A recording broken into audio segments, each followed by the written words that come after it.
స్థానిక సంస్థలపై Janasena party focus పెట్టింది. ఎన్టీఆర్ జిల్లాలోని 3 కార్పొరేషన్ పరిధిలో ఉన్న 64 డివిజన్లపై విజయవాడలో జనసేన సమీక్షా సమావేశం నిర్వహించింది. ఈ సమావేశంలో మంత్రులు నాదెండ్ల మనోహర్, కందుల దుర్గేష్, ఎమ్మెల్సీ హరిప్రసాద్, ఎమ్మెల్యేలు బొలిశెట్టి శ్రీనివాస్, వంశీకృష్ణ యాదవ్ పాల్గొన్నారు.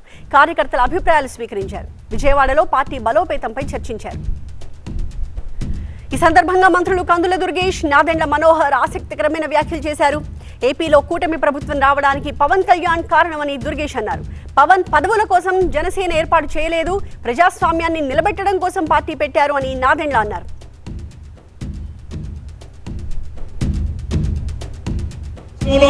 కూటమి ప్రభుత్వం ఉంది, మీ అందరికీ తెలుసు.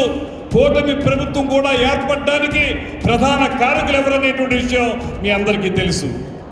ఎక్కడ నెగ్గాలో కాదు, ఎక్కడ తగ్గాలో తెలిసినటువంటి నాయకుడు కనుక మన పవన్ కళ్యాణ్ గారు ఆ రోజు చూపించినటువంటి త్యాగ నిరతి ఏదైతే ఉందో, మనకన్నిటికంటే కూడా ముఖ్యంగా ఈ రాష్ట్రంలో ఒక నియంతృత్వ పరిపాలన, దుర్మార్గపు పరిపాలన అంతమొందించాలనేటువంటి ఆలోచనతో ఆ రోజున తాను వెనక్కి తగ్గి కూటమి కూర్పుకి ప్రత్యేకంగా దోహదపడి ఇవాళ ఈ రాష్ట్రంలో అత్యద్భుతమైనటువంటి పరిపాలనని 2 సంవత్సరాలుగా అందించడానికి మనకి అవకాశం కల్పించిన నాయకుడు శ్రీ పవన్ కళ్యాణ్ గారు అనేటువంటి మాటని మీ అందరికీ మనవి చేస్తున్నాను.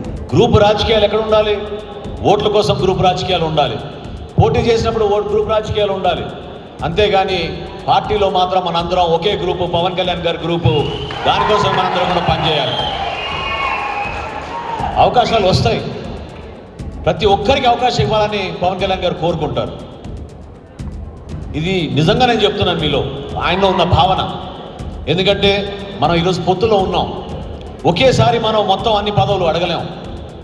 భారతీయ జనతా పార్టీ, తెలుగుదేశం పార్టీ పొత్తులో ఉన్నాం. మనం ఎన్డీఏ అలయన్స్గా వారికి ఉన్న నాయకత్వం ఎప్పటి నుంచో ఉంది. మన పార్టీ ఇంకా ఎదగాలి, క్షేత్రస్థాయి నుంచి మనం బలోపేతం చేసుకోవాలి. 27 సీట్లు లెక్క కాదు అక్కడ. వాళ్ళ జనసేన పార్టీ లేకపోతే కూటమి కలిపి నాయకుడే లేడు, వాళ్ళ పవన్ కళ్యాణ్ లేకపోతే. ఆ విషయాన్ని మనం ప్రౌడ్గా చెప్పుకోవాల్సి.